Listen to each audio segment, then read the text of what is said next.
Hi friends, இப்போ பார்லிமெண்ட்டோட third video தான் பார்க்க போகிறோம். இந்த டாப்பிக்கில் பார்த்தீங்கன்னா நம்ம ஏற்கனவே லோக்சபா ராஜ்யசபா அதை பற்றி தான் பார்த்துட்டோம். இப்போ தேர்ட் பார்த்திங்கன்னா இந்த செஷன், அதாவது கூட்டத்தொடர், அதை பற்றி தான் நம்ம பார்க்க போகிறோம். இதோட 6 மந்த் ஆன்லைன் கோர்ஸ் பார்த்திங்கன்னா March 11 ஸ்டார்ட் ஆகுது, both Tamil medium and English medium. So இந்த ஆன்லைன் கோர்ஸில் நீங்கள் ஜாயின் பண்ணணுன்னா என்ன ப்ரொசீஜர் பார்த்தீங்கன்னா, நாங்கள் வாட்ஸ்அப் நம்பர் கொடுக்குறோம். நீங்கள் அதில் வந்து எங்களை காண்டாக்ட் பண்ணலாம். நாங்கள் உங்களுக்கு எல்லா டீட்டெயில்ஸும் தருவோம். ஸோ இந்த ஆன்லைன் கோர்ஸில் பார்த்தீங்கன்னா உங்களுக்கு எல்லா சப்ஜெக்ட்டுக்குமே ஆன்லைன் வீடியோ கிடைக்கும் ஷெடியூல் படி. ப்ளஸ் ஆன்லைன் டெஸ்ட் சீரீஸும் 31 test series plus question paper discussion வீடியோவும் கிடைக்கும். ஸோ இது ஒரு நல்ல ஆப்பர்ச்சுனிட்டி, யூஸ் பண்ணிக்கோங்க. இப்போ நம்ம வீடியோக்குள்ளே போகலாம். இப்போ நம்ம பார்க்க போகிற டாபிக் பார்லிமெண்ட் செஷன்ஸ் தான். இந்த பார்லிமெண்ட் செஷன் பார்த்திங்கன்னா வருஷத்துக்கு 3 செஷன் இருக்கும், அதாவது கூட்டத்தொடர் என்றது. செஷனுக்கும் சிட்டிங்க்கும் நமக்கு வித்தியாசம் தெரியணும். செஷன் என்றது வருஷத்துக்கு 3 தடவை தான் நடக்கும்.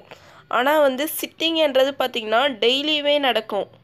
அதாவது இந்த செஷன் கூட்டத்தொடர் என்றது ஒவ்வொரு கூட்டத்தொடருக்கும் மொத்தமாக 3 கூட்டத்தொடர் இருக்கும். ஒவ்வொரு செஷனுக்கும் 6 மாதம் கேப் அதிகமாக இருக்கக்கூடாது, ஒரு ரூல் உண்டு. இப்போ 3 செஷன் இருக்குதுன்னு சொன்னால் அது என்னென்ன செஷன் பார்த்தீங்கன்னா, பட்ஜெட் செஷன் சொல்லுவாங்க. Next monsoon session, winter session. Budget கூட்டத்தொடர், பருவமழை கூட்டத்தொடர், குளிர்கால கூட்டத்தொடர் சொல்லுவாங்க. இப்போ இந்த பட்ஜெட் கூட்டத்தொடர் தான் பார்த்தீங்கன்னா பிப்ரவரியிலேருந்து மே வரைக்கும் நடக்கும். ஸோ இதுதான் இருக்கிறதுலே லாங்கஸ்ட் செஷன், அதாவது பெரிய கூட்டத்தொடர் சொல்லுவாங்க. கிட்டத்தட்ட 3-4 மாதம் நடக்கும். ஸோ நல்லா ஞாபகம் வச்சுக்கோங்க, ஒரு செஷன் என்றது 3 மாதம் 2 மாதம் அந்த மாதிரி தான். ஆனால் ஒரு கூட்டத்தொடருக்கும் இன்னொரு கூட்டத்தொடருக்கும் 6 மாதம் கேப் இருக்கக்கூடாதுன்னு சொல்லுவாங்க. அடுத்து பாருங்கள், மான்சூன் செஷன், அதாவது பருவமழை கூட்டத்தொடர். இது பார்த்திங்கன்னா ஜூலைலேருந்து ஆகஸ்ட் இல்லை செப்டம்பர் வரைக்கும் நடக்கும். பார்த்திங்கன்னா வின்டர் செஷன், அதாவது குளிர்கால கூட்டத்தொடர். இது பார்த்திங்கன்னா நவம்பர் டு டிசம்பர் இருக்கிறதுலே ரொம்ப ஷார்ட்டஸ்ட் செஷன் இதை தான் சொல்லுவாங்க. அதாவது ரொம்ப சிறிய கூட்டத்தொடர், கிட்டத்தட்ட ஒரு மாதம் கிட்ட தான் நடக்கும். செஷன் அதாவது கூட்டத்தொடர், இதுதான் மெயினாக எதுக்கு கூட்டுவாங்க பார்த்திங்கன்னா, பட்ஜெட் செஷனாக மெயினாக வந்து பட்ஜெட் பற்றி டிஸ்கஸ் பண்ணுறதுக்காக கூட்டுவாங்க. அதே மாதிரி ஏதாவது மசோதா தாக்கல் பண்ணுறது அதை பற்றி பேசணுன்னா அதுக்காக கூட்டுவாங்க. இந்த கூட்டத்தொடர் என்றது யாரோட அனுமதியோடு கூட்டுவாங்க பார்த்திங்கன்னா, பிரசிடென்ட் தான் அனுமதி தருவார், அதாவது குடியரசுத் தலைவர். நெக்ஸ்ட் என்னன்னு பார்த்தீங்கன்னா அட்ஜார்ன்மெண்ட் அப்படின்னு சொல்லுவாங்க, அதாவது அவையை ஒத்திவைத்தல். இந்த அவையை ஒத்திவைத்தல் பார்த்திங்கன்னா, இப்போ ஒரு நாளைக்கு ஒரு ஸ்கூலில் போனீங்கன்னா எப்படி இந்த டைம்லேருந்து இந்த டைம் வரைக்கும் இந்த டீச்சர் எடுப்பாங்க, இந்த மாதிரி ஒரு பீரியட் வரும், அப்படி தான் இருக்கும். அதே மாதிரி பார்லிமெண்ட் கூட்டத்தொடர்லேயும் சில பிரிவுகளாக இருக்குது. ஃபர்ஸ்ட்டு பாருங்கள், காலையில் 11 to 1 அப்போ ஒரு அமர்வு நடக்குது. அதுக்கப்புறம் மதியம் லஞ்சுக்கு அப்புறம் 2 to 6 அப்போ ஒரு அமர்வு நடக்குது. இதுதான் ஜென்ரலாக பார்த்தீங்கன்னா ஒரு பார்லிமெண்ட்டில் இந்த சிட்டிங் எல்லாமே நடக்குது. ஸோ இதில் அட்ஜார்ன்மெண்ட் அப்படின்னு என்னன்னு பார்த்தீங்கன்னா, இப்போ லோக்சபாவில் ஸ்பீக்கர் தான் ஹெட்டு, ராஜ்யசபாவில் சேர்மன் தான் ஹெட்டு. வந்து அந்த நாள்லே வந்து அட்ஜார்ன்மெண்ட் அவையை ஒத்தி வைத்தல் அப்படின்னு சொன்னாங்கன்னா, ஸோ அந்த நாள்லே இந்த டைம்குள்ளே அவங்க வந்து மறுபடியும் வந்து எல்லாருமே மீட் பண்ணுவாங்க. அதாவது அந்த நேரத்தில் ஏதாவது ஒரு பெரிய ஒரு பேச்சுவார்த்தை அந்த மாதிரி ரொம்ப அதிகமாக போகிற நேரத்தில் இந்த மாதிரி அட்ஜார்ன்மெண்ட் அதை தள்ளி வைக்கிறதுக்காக அட்ஜார்ன்மெண்ட் சொல்லுவாங்க. ஸோ அந்த ஒத்தி வைக்கிறது பார்த்திங்கன்னா கொஞ்சம் நேரம் ஆகலாம், ஒரு 2 மணி நேரம் கழித்து, இல்லை ஒரு 2-3 நாள் கழித்து ஆகலாம், இல்லை ஒரு 2-3 வாரம் கழிச்சு கூட ஆகலாம். ஆனால் அதை வந்து மென்ஷன் பண்ணிவிடுவாங்க எப்போ மறுபடியும் மீட் பண்ணுவோம்னு சொல்லிட்டு. அதுதான் அட்ஜார்ன்மெண்ட், அவையை ஒத்தி வைத்தல். ஸோ இதே இங்கிலீஷில் பாருங்கள், அட்ஜார்ன்மெண்ட் ஆஃப் ஹவுஸ். பார்லிமெண்ட்டில் நிறைய சிட்டிங் இருக்குது. அதில் ஒவ்வொரு சிட்டிங்ஸும் ஒரு நாளைக்கு 2 சிட்டிங்னு மெயினாக இருக்கும். பார்த்திங்கன்னா first sitting morning 11 to 1, next லஞ்சுக்கு அப்புறம் second sitting afternoon 2 to 6 PM. So இதில் பார்த்தீங்கன்னா அட்ஜார்ன்மெண்ட் சைன் டை, அதாவது தேதி குறிப்பிடாமல் ஒத்தி வைத்தல். ஜென்ரலாக அட்ஜார்ன்மெண்ட் பார்த்தீங்கன்னா, அதாவது ஒத்தி வைத்தல் பார்த்திங்கன்னா அந்த நேரத்தை சொல்லுவாங்க, 2 மணி நேரமாக 2 நாளாக இல்லை 2 வாரமாக சொல்லிட்டு. ஆனால் அட்ஜார்ன்மெண்ட் சைன் டையில் அந்த தேதி குறிப்பிடவே மாட்டாங்க. ஒரு ரொம்ப அதிக அளவு பேச்சுவார்த்தை போகும்போது லோக்சபாவில் ஸ்பீக்கரோ இல்லை ராஜ்யசபாவில் அந்த சேர்மனோ அட்ஜார்ன்மெண்ட் சைன் டே சொல்லிட்டாங்கன்னா மறுபடியும் எப்போ மீட் பண்ணணுன்னே தெரியாது. அந்த மாதிரி சொல்கிறது தான் இந்த தேதி குறிப்பிடாமல் ஒத்தி வைத்தல். இந்த டேர்ம் தான் நம்ம லேர்ன் பண்ணணும். பார்த்தீங்கன்னா ஒரு பார்லிமெண்ட் அந்த டிவி ராஜ்யசபா சேனல் பார்க்குறீங்க, லோக்சபா சேனல் பார்க்குறீங்க, அப்போ இந்த வேர்ட் தான் சொல்லுவாங்க. ஸோ அதுக்கு தான் நம்ம கண்டிப்பாக மீனிங் தெரிஞ்சுக்கணும். அது மட்டும் இல்லாமல் நமக்கு எக்ஸாம் ஓரியன்டாகவும் இப்போ நிறைய கேட்க ஆரம்பிச்சிட்டாங்க. நாங்கள் குரூப் 2 2017 கொஸ்டின் பேப்பர் எடுத்து பார்த்தா தெரியும். அதை பற்றி நம்ம கண்டிப்பாக இந்த டாபிக் எண்டிங்கில் ப்ரீவியஸ் இயர் கொஸ்டின் பேப்பர்னு இருக்கும், அதில் அந்த கொஸ்டின்ஸ் எல்லாம் நான் சொல்கிறேன். இந்த ப்ரொரோகேஷன் அதாவது கூட்டத்தொடரை முடிவுக்கு கொண்டு வருதல், இது பார்த்திங்கன்னா இதுக்கும் அட்ஜார்ன்மெண்ட் சைண்டைக்கும் ஒரு சில ஒத்துமை இருக்கும். இது பார்த்திங்கன்னா அவையை வழிநடத்துபவர்கள் தேதி குறிப்பிடாமல் ஒத்தி வைப்பதுடன், ஸோ நம்ம அட்ஜார்ன்மெண்ட் சைண்டைலையும் இது தான் பார்த்தோம். அது மட்டும் இல்லாமல் அவையின் கூட்டத்தொடர் முடிவுக்கு வருகிறது. அதாவது பார்த்திங்கன்னா ஒரு அவை வந்து அதிக அளவு பேச்சுவார்த்தை போயிட்டு இருக்கும்போது அதே சமயத்தில் அந்த அவைக்கான இப்போ நம்ம ஒவ்வொரு அவைக்கும் இவ்வளோ நாளில் இவ்வளோ மந்த்லேருந்து இவ்வளோ மந்த்து தான் பார்த்தோம். ஸோ அந்த நேரத்தில் அந்த அவை முடிகிற நேரத்தில் வந்து இந்த ப்ரொரோகேஷன் அப்படின்னு சொல்லிட்டாங்கன்னா அடுத்த செஷனில் இதை பற்றி பேசுவாங்க. ஸோ அடுத்த செஷன் வந்து எப்போ கூடுது தெரியாது, சில டேட் ஃபிக்ஸ் பண்ணுவாங்க. அதனால் இதை வந்து ஒரு தேதி குறிப்பிடாமல் ஒத்தி வைப்பது சொல்கிறாங்க. ஒரு செஷன் முடிகிற நேரத்தில் சொல்கிறது தான் இந்த ப்ரொரோகேஷன்.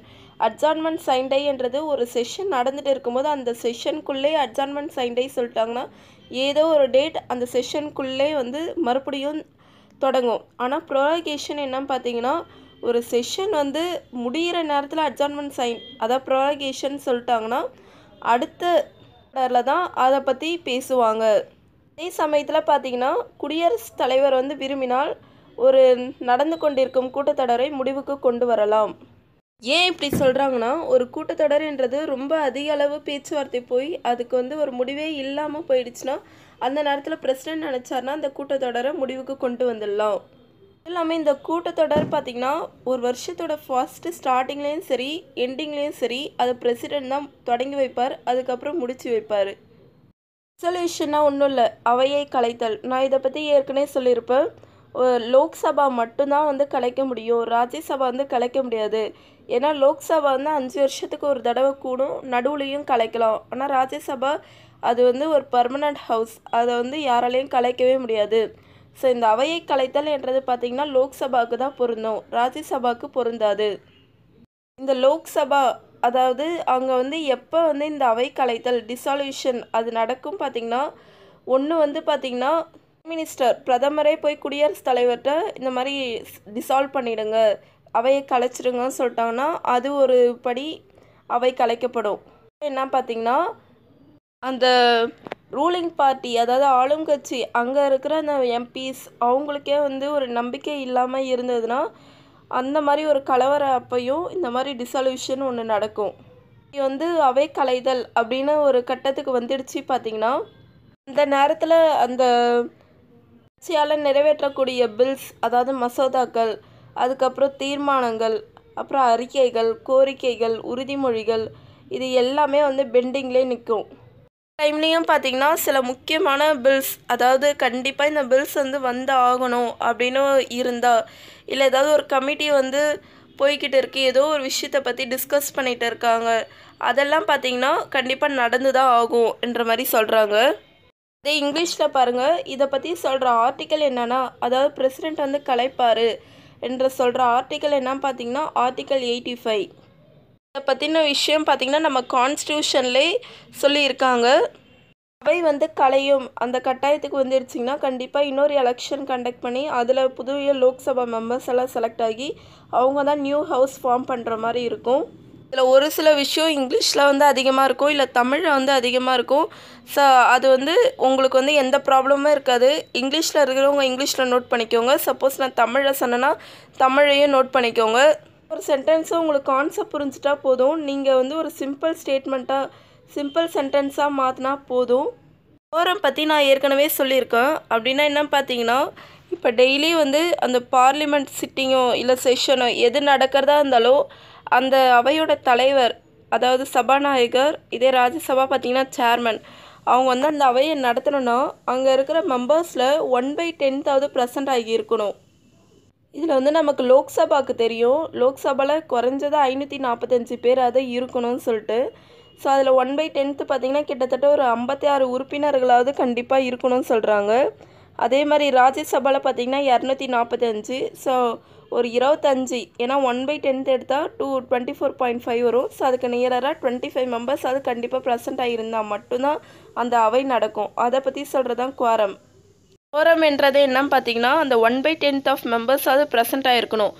இதே வந்து சம்மனிங், அதாவது குறைந்தபட்ச வருகை, அவங்க எக்ஸ்பெக்ட் பண்ண அந்த 55-25 மெம்பர்ஸ் அது ப்ரெசென்ட் ஆகி இருந்தால் தான் அன்றைக்குரிய ஒரு சிட்டிங்கோ செஷனோ நடக்கும்னு சொல்கிறது தான் சம்மனிங். குவாரம்னா பாருங்கள், to maintain the daily activities of parliament there is a need for members present as per decided minimum members. அதாவது 1/10 ஆஃப் மெம்பர்ஸ் அது கண்டிப்பாக ப்ரெசென்ட் ஆகியிருக்கணும் சொல்கிறது தான் குவாரம். ஸோ இது பாருங்கள், லோக்சபாவுக்கு வந்து 55, ராஜ்யசபாவுக்கு வந்து 25. ஸோ இது பாருங்கள், நாடாளுமன்ற கூட்டத்தில் சில விதிகள் தான் ஃபாலோ பண்ணுறாங்க. நம்ம ஏற்கனவே பார்த்த விஷயத்த இந்த விதிகளோட பாருங்கள். இந்த நாடாளுமன்றம் வந்து, அதாவது லோக்சபா வந்து கலையும் சொல்லியிருந்தேன். அது சொல்கிற ஆர்டிக்கல் என்ன பார்த்தீங்கன்னா விதி 85ன்னு சொல்லுவாங்க. விதி 85ல் பார்த்தீங்கன்னா அந்த அவையை கலைக்கிறது மட்டும் இல்லாமல் ரெண்டு அவைகளையும், அதாவது ராஜ்யசபா லோக்சபா, அதை வந்து தொடங்கி வைக்கிறதும் பார்த்தீங்கன்னா இந்த ஆர்டிக்கல் 85ல் தான் சொல்கிறாங்க. அப்புறம் பார்த்திங்கன்னா ஒரு கூட்டத்தொடருக்கு இன்னொரு கூட்டத்தொடருக்கு 6 மாதம் கேப் இருக்கும். அதுவும் இந்த 85வது ஷெடியூலில் தான் சொல்கிறாங்க. பாருங்கள், விதி 86, அதாவது ஆர்டிக்கல் 86ல் என்ன சொல்கிறாங்க பார்த்தீங்கன்னா, இந்த மாதிரி பார்லிமெண்ட்டில் உரை நிகழ்த்தவும் தகவல் அனுப்பவும் குடியரசுத் தலைவருக்கு தான் உரிமை உள்ளது சொல்கிறாங்க. இங்கிலீஷில் பாருங்கள், the president has the power to address the house and to communicate the house. President வந்து எப்போ உரை நிகழ்த்துவார் பார்த்திங்கன்னா, ஒரு வருஷத்தோட அந்த ஸ்டார்டிங்கில் அந்த கூட்டத்தொடர் தொடங்கி வைக்கும்போது எண்டிங் வரும்போதும் தொடங்கி வைப்பார். அதுக்கப்புறம் பார்த்திங்கன்னா சிட்டிங் சொல்லுவாங்க, அதாவது கூட்டம் சொல்லிட்டு. ஸோ அந்த நேரத்தில் வந்து பிரசிடெண்ட் வந்து இந்த மாதிரி ஓகே ஜாயிண்ட் சிட்டிங் கண்டக்ட் பண்ணலாம், ஒரு மசோதா பாஸ் பண்ணுறதுக்காக இதை வந்து கண்டிப்பாக கண்டக்ட் பண்ணி தான் ஆகணும் அப்படின்னு அவர் வந்து சொல்லுவார். அதுக்கு தலைமை தாங்கிறது யார் பார்த்திங்கன்னா ஸ்பீக்கர் இல்லை சபாநாயகர். இந்த விதி 88ன்றது ரொம்ப முக்கியம். அதாவது ஆர்டிக்கல் 88, அதாவது என்னென்னா இந்த பார்லிமெண்ட் கூட்டத்தொடர், அதாவது ஏதோ ஒரு சிட்டிங் அதெல்லாம் நடக்கும்போது ஒவ்வொரு அமைச்சர், அதாவது அமைச்சருக்கும் எம்பிஸ்க்கும் நமக்கு வித்தியாசம் தெரியணும். அமைச்சர் என்றவங்க அவங்க வந்து அந்த எம்பி பதவியிலேருந்து தான் வருவாங்க. அதாவது லோக்சபாலையும் சரி ராஜ்யசபாலையும் சரி. ஆனால் வந்து எல்லா எம்பியும் வந்து அமைச்சர் ஆக முடியாது. ஆனால் எல்லா அமைச்சரும் எம்பின்னு சொல்லலாம். அமைச்சரும் சரி, அதுக்கப்புறம் பார்த்திங்கன்னா தலைமை வழக்குரைஞர், அதாவது அட்டார்னி ஜெனரல் ஆஃப் இந்தியா, இவங்க வந்து கண்டிப்பாக அந்த பார்லிமெண்ட் கூட்டத்தில் வந்து கலந்துக்கலாம் அப்படின்னு ஒரு சட்டம் சொல்லுது. அது சொல்கிறது பார்த்திங்கன்னா 88. அவங்களோட ஆலோசனை ஏதாவது பேசலாம், ஆனால் வந்து அவங்களுக்கு அங்கே ஏதாவது வாக்களிக்கிற உரிமைன்னு ஏதாவது வரும்போது அதில் வந்து அவங்களுக்கான உரிமை கிடையாது. இதே ரூல் தான் பார்த்திங்கன்னா அட்டார்னி ஜெனரல் ஆஃப் இந்தியாவுக்கு வந்து என்னவோ அதே மாதிரி தான் ஒரு அமைச்சருக்கும் இதே ரூல் தான். பார்த்திங்கன்னா கூட்டம் சொல்லுவாங்க, அதாவது ஜாயிண்ட் சிட்டிங். இது வந்து எப்போ வரும் பார்த்திங்கன்னா, ஒரு மசோதா வந்து நிலுவையில் இருக்குது, அதாவது பெண்டிங்கில் இருக்குது, ஒரு அவைக்கும் இன்னொரு அவைக்கும் அதில் முரண்பாடு இருக்குது அப்படின்னு வரும் நேரத்தில் தான் இந்த ஜாயிண்ட் சிட்டிங் கூட்டம் என்றது தொடங்கும். இப்போ யாருன்னு பார்த்தீங்கன்னா குடியரசுத் தலைவர் தான். ஆனால் இதுக்கு தலைமை தாங்கிறது யாராக இருப்பாங்க பார்த்தீங்கன்னா ஸ்பீக்கர், அதாவது லோக்சபாவில் உள்ள சபாநாயகர் தான் இதுக்கு தலைமை தாங்குறவங்களாக இருப்பாங்க. இது ரொம்ப முக்கியம். குடியரசுத் தலைவர் என்றவர் தொடங்கி வைப்பார். தலைமை தாங்கிறது யாரும் பார்த்தீங்கன்னா சபாநாயகர். ஜாயிண்ட் சிட்டிங், அதாவது கூட்டம், இது வந்து எதுக்கு தான் நடக்குதுன்னு பார்த்தீங்கன்னா சாதாரண மசோதா ஆர்டினரி பில் சொல்லுவாங்க, அதுக்கப்புறம் நிதி மசோதா ஃபினான்ஷியல் பில் சொல்லுவாங்க, இதுக்கு மட்டும்தான் நடக்குது. இப்படி பார்த்தீங்கன்னா இந்த பண மசோதாக்கும் அரசியல் அமைப்பு திருத்த மசோதா, அதாவது money bill and amendment bill, இதுக்கு வந்து கண்டிப்பாக கிடையாது. ஸோ இந்த பாயிண்ட்டு கண்டிப்பாக ரொம்ப முக்கியம், இதை நல்லா நோட் பண்ணிக்கோங்க. நேரத்தில் பாருங்கள், சபாநாயகர் இல்லாத நேரத்தில் துணை சபாநாயகர், அதாவது ஸ்பீக்கர் இல்லாத நேரத்தில் டெப்யூட்டி ஸ்பீக்கரை வந்து தலைமை தாங்குவாங்க. இந்த டெப்யூட்டி ஸ்பீக்கர், அதாவது துணை சபாநாயகர், அவரும் இல்லைன்னு பார்த்தீங்கன்னா சேர்மன், அதாவது சேர்மன் கிடையாது துணை சேர்மன், டெப்யூட்டி சேர்மன் வந்து தலைமை தாங்குறாங்க. சேர்மன் துணை சேர்மன் எங்கே இருப்பாங்க பார்த்தீங்கன்னா ராஜ்யசபாவில் இருப்பாங்க. இல்லாத நேரத்தில் தான் யார் தலைமை தாங்குறாங்க பார்த்தீங்கன்னா அந்த பார்லிமெண்ட்லேயே வந்து ஒரு மெம்பர், அதாவது முதன்மையான மெம்பர் தலைமை தாங்குகிற ஒரு மெம்பராக யார் வந்து நல்லா ஒரு எல்லா இதையும் கரெக்டாக டீல் பண்ணுறவங்களா இருக்கிறவங்க ஒருத்தவங்களை கூப்பிட்டு தலைமை தாங்க வைப்பாங்க. பாருங்கள், ஜாயிண்ட் சிட்டிங்னா பிரசிடென்ட் வந்து summon the joint sitting of both the houses of parliament which is presided by speaker of the Lok Sabha. இது வந்து பார்த்திங்கன்னா ஆர்டினரி பில் அண்ட் ஃபினான்ஷியல் பில்க்கு மட்டும்தான், மணி பில் அமெண்ட்மெண்ட் பில் கிடையாது. இதை வந்து நம்ம அடுத்த டாப்பிக்கில் பார்ப்போம், இந்தந்த பில்னா என்னன்னு சொல்லிட்டு. ஸோ இந்த ஜாயிண்ட் சிட்டிங் படி நடந்த முக்கியமான கேஸ் தான் என்ன பார்த்திங்கன்னா, இது வந்து எல்லா பில்க்கும் மோஸ்ட்லி இந்த ஜாயிண்ட் சிட்டிங் கூட்ட மாட்டாங்க. சில ரொம்ப முக்கியமான பில், அந்த பில் வர்றதுன்றது அவ்வளோ முக்கியம், அந்த கட்டத்தில் தான் கூட்டுவாங்க. ஸோ அதுபடி பார்த்திங்கன்னா என்னென்ன கேசஸில் தான் வந்திருக்கு பார்த்திங்கன்னா, டவுரி ப்ராஹிபிஷன் ஆக்ட் 1980, அதாவது வரதட்சணை கொடுமை சட்டம் 1980, அந்த கேஸ்க்காக இந்த ஜாயிண்ட் சிட்டிங் நடத்தியிருக்காங்க. நெக்ஸ்ட்டு பார்த்திங்கன்னா பொட்டா 2002, அதாவது இந்த டெரரிசம் ஆக்டிவிட்டிஸ் ஒழிக்கணுன்றதுக்காக. ஸோ இது 2002 நடந்திருக்கு. இதை கொண்டு வர்றதுக்காக இந்த சட்டம் அதாவது இந்த ஜாயிண்ட் சிட்டிங் கூப்பிட்டு இருக்காங்க. ப்ராஹிபிஷன் ஆக்ட் தமிழில் பார்த்திங்கன்னா வரதட்சணை ஒழிப்பு சட்டம் 1980, பொட்டா பார்த்திங்கன்னா தீவிரவாத ஒழிப்பு சட்டம் 2002, இங்கிலீஷில் இது எக்ஸ்பான்ஷன் பார்த்திங்கன்னா prevention of terrorism activities 2002. So இந்த டாபிக் படி பார்த்திங்கன்னா நம்ம ஏற்கனவே ஃபண்டமெண்டல் ரைட்ஸில் வந்து ப்ரிவென்டிவ் டிடென்ஷன் சொல்லிட்டு ஒரு டாபிக் பார்த்துருப்போம். அதில் இந்த சட்டம் எப்படி கொண்டு வந்தாங்க பார்த்துருப்போம். இதே இந்த பொட்டா பார்த்திங்கன்னா இன்னும் டீப்பாக வந்து நம்ம சோஷியல் இஷ்யூஸ்னு ஒரு சப்ஜெக்ட் மெயின்ஸ்க்கு படிப்போம். அப்போ வந்து இதை பற்றி ஃபுல்லாக டீப்பாக படிப்போம். இதில் என்ன ப்ரொவிஷன் சொல்லியிருக்காங்க எல்லாமே.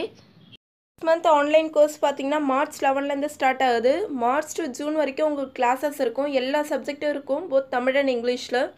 நெக்ஸ்ட்டு ஜூன் டு ஆகஸ்ட்டில் பார்த்திங்கன்னா classes plus online test series இருக்கும். இதுக்கான பேமெண்ட் என்ன பார்த்திங்கன்னா ₹5000. ஸோ இதை வந்து நீங்கள் இன்ஸ்டால்மெண்ட்டில் கூட பே பண்ணிக்கலாம். இதுக்கான வாட்ஸ்அப் நம்பர் பார்த்திங்கன்னா எங்களை காண்டாக்ட் பண்ண 9080713391. காண்டாக்ட் நம்பர் பார்த்திங்கன்னா 7010795629.